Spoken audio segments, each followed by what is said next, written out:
திருச்சிற்றம்பலம். கைதடிந்த வரிசிலையான் கலிகம்பர் அடியார்க்கும் அடியேன். எம்பிரான் கலிகம்ப நாயனார் சரிதம். திருச்சிற்றம்பலம். எம்பிரான் ஞானாசிரிய கலிகம்ப நாயனார் திருவடிகள் போற்றி போற்றி.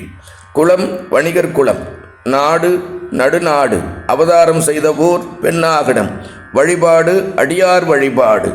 தைத்திங்கள் ரேவதி விண்மினில முத்தி பெற்றார். கைதடிந்த வரிசிலையான் கலிகம்பர் அடியார்க்கும் அடியேன். அம்பாள் பணி செய்து முனிந்து வெளியேறிய பணியாளரையும் அடியவராக ஏற்று போற்றிய கலிகம்பர் திருவடிகள் போற்றி போற்றி. எம்பிரான் கலிகம்ப நாயனார் வாழ்க வாழ்க.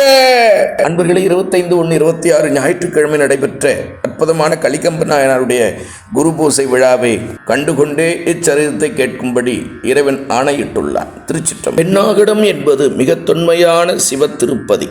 திருமுதுகுன்றம் 13வது கிலோமீட்டரில் உள்ள திருத்தலம். அப்பருக்கு இடவக்குறி சூளக்குறி பொறித்த திருத்தலம். திருஞான சம்பந்த பெருமானும் திருநாவுக்கரசு பெருமானும் பாடி அருளிய திருத்தலம். மெய்கண்டாருடைய ஜீவசமாதி உள்ள திருத்தலம். இத்திருநகரிலே வணிகர் குலத்திலே தோன்றியவர் கலிகம்ப நாயனார்.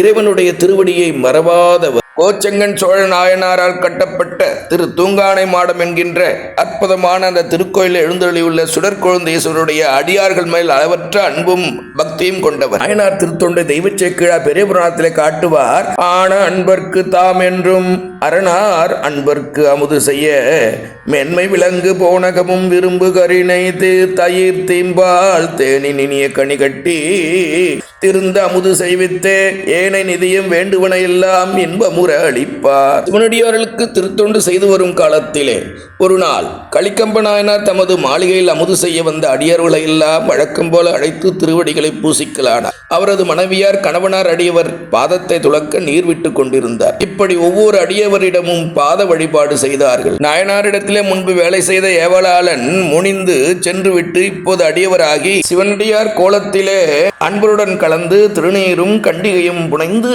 அக்கூட்டத்தில் இருந்தார். அடியவர்களை சிவமாகவே எண்ணி அவர்களுடைய முந்தைய நிலையை நோக்காமல் அன்புடன் அவர் திருவடிகளை தொட்டு பாத பூஜை செய்து கொண்டிருந்தார் திருநாயனார். நாயனாருடைய மனைவியார் அந்த புது அடியவரின் முகத்தை பார்த்தார். நம் வீட்டில் பணிபுரிந்த வேலைக்காரனாச்சே, நீர் வார்க்காமல் சிறிது நிறுத்தினார். சிவனடியார் நிலை குறித்து ஆய்வதற்கு நாம் யார்? அவர் முந்தைய நிலை எதுவாயினும் இப்போது அவர் சிவனடியார் அல்லவா? அவரை இழிவு செய்தது பெரும் பிழை என்று தினம் கொண்டு நீர்வார்க்க மறுத்த மனைவியாரின் கரத்தை அறிவாளால் துண்டித்தே விட்டார். குடகரகத்தை வாங்கி அவரே நீர்வார்த்து பூசித்தார். இவன் தோன்றி அருள் புரிந்தார். மனைவின் கரம் வளர்ந்தது. அடியவர் பணியும் இனிதே தொடர்ந்தது. சிவா. திருச்சிற்றம்பலம்.